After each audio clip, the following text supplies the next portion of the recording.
ಅನೀಸ್ ಕಿಚನ್ಗೆ ಸ್ವಾಗತ. ಗರ್ಗರಿಯಾದ ದೋಸೆ ಯಾವ ಥರ ಅಂತ ಮೊದಲಿಗೆ ನಾನಿಲ್ಲಿ ಏನೇನು ಹಾಕಿದ್ದೀನಿ ಇಂಗ್ರೀಡಿಯೆಂಟ್ಸ್ ಅಂತ ಹೇಳ್ತೀನಿ ನಿಮಗೆ. 2 ಗ್ಲಾಸಷ್ಟು ಅಕ್ಕಿ ಹಾಕ್ಕೊಂಡಿದ್ದೀನಿ, ಅರ್ಧ ಗ್ಲಾಸಷ್ಟು ಉದ್ದಿನಬೇಳೆ ಹಾಕ್ಕೊಂಡು ಅದಕ್ಕೆ ಒಂದೇ ಒಂದು ಅರ್ಧ ಟೀ ಸ್ಪೂನಷ್ಟು ಮೆಂತ್ಯ ಕಾಳು ಹಾಕ್ಕೊಂಡು ನಾನು ಇಲ್ಲಿ ನೆನೆಸ್ಕೊಂಡು ಒಂದು 2 ಟೇಬಲ್ ಸ್ಪೂನಷ್ಟು ಅವಲಕ್ಕಿನ ನೆನೆಸಿ ಚೆನ್ನಾಗಿ ರುಬ್ಬಿಬಿಟ್ಟು ಒಂದು ನೈಟ್ ಕ್ಲೀನಾಗಿಟ್ಟು ಅದಕ್ಕೆ ಉಪ್ಪು ಹಾಕಿ ತಿರ್ಗಾ 8 ಅವರ್ಸ್ ನಾನು ಇದಕ್ಕೆ ಫರ್ಮೆಂಟೇಷನ್ ಆಗಿಬಿಟ್ಟಿದ್ದೀನಿ. ಸೊ ಇವಾಗ ನೋಡಿ ಫರ್ಮೆಂಟ್ ಆಗಿ ಎಷ್ಟು ಚೆನ್ನಾಗಿ ನಿಮಗೆ ಬಂದಿದೆ ಅಂತ. ಸೊ ನಿಮಗೆ ಇದು ಆಪ್ಷನಲ್, ನಾನು ಇನ್ನೊಂದು ತೋರಿಸ್ತಾ ಇರೋದು 2 ಥರನೂ. ಸೊ ಇವಾಗ ಇದನ್ನು ನಾನು ನಾರ್ಮಲಾಗಿ ಇಡ್ಲಿನೂ ಮಾಡ್ಬೋದು, ದೋಸೆನೂ ಮಾಡ್ಬೋದು.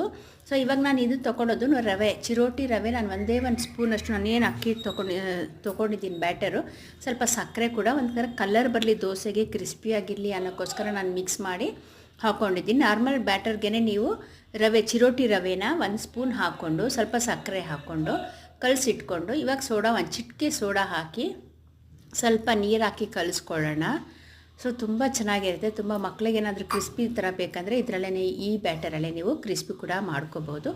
ಇಲ್ಲ ಅನ್ನೋರು ಬೇಕಾದರೆ ಅದೇನು ಬ್ಯಾಟರ್ ಇದೆ ಆ ಬ್ಯಾಟರಲ್ಲೇ ಇಡ್ಲಿನೂ ಕೂಡ ಹಾಕ್ಬೋದು, ದೋಸೆ ಕೂಡ ಹಾಕ್ಬೋದು. ಸೊ ಇದಕ್ಕೆ ನಿಮಗೆ ಕ್ರಿಸ್ಪಿ ಆಗಬೇಕಂದ್ರೆ ನೋಡಿ, ಇವಾಗ ಹೆಂಚು ಬಿಸಿ ಆಗಿದೆ, ಚೆನ್ನಾಗಿ ಕಾದಿದೆ.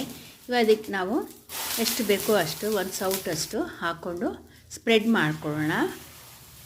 ನೋಡಿ ಎಷ್ಟು ಚೆನ್ನಾಗಿದೆ, ಎಷ್ಟು ಚೆನ್ನಾಗಿ ಉಬ್ಬು ಬಂದಿದೆ ಅಂತ. ನಿಮಗೆ ಹಿಟ್ಟೂ ಕೂಡ ನಿಮ್ಗೆ ಗೊತ್ತಿದೆ, ಬಿಸಿಲುಗಾಲದಲ್ಲಿ ಸಮ್ಮರಲ್ಲಿ ಅಂತೂ ತುಂಬ ಚೆನ್ನಾಗಿ ನಿಮಗೆ ಉಬ್ಬು ಬರುತ್ತೆ.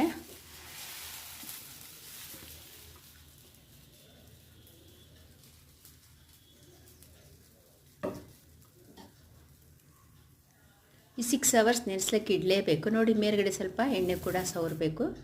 ನೋಡಿ ಎಷ್ಟು ಕ್ರಿಸ್ಪಿಯಾಗಿ ಬಂದಿದೆ ಅಂತ. ಇನ್ನೊಂದು ಕೂಡ ಹಾಕ್ಕೊಳ್ಳೋಣ ಹಾಗೆ. ಸೊ ಇದು ಕೂಡ ಎಷ್ಟು ಚೆನ್ನಾಗಿ ಬಂದಿದೆ ಗರ್ಗರಿಯಾಗಿ. ನೀವು 6 ಅವರ್ ನೆನೆಸಲೇಬೇಕು. ಆಮೇಲೆ ಓವರ್ ನೈಟು ರುಬ್ಬಿಟ್ಟು ಉಪ್ಪು ಹಾಕ್ಬಿಟ್ಟು ಇಡಬೇಕು. ನೋಡಿ ಎಷ್ಟು ಚೆನ್ನಾಗಿ ಬಂದಿದೆ ನೋಡಿ, ಕ್ರಿಸ್ಪಿಯಾಗಿ. ಇದೇ ಥರ ಮಕ್ಕಳಿಗೆ ಮಾಡಿಕೊಡ್ಬೋದು. Thank you for watching.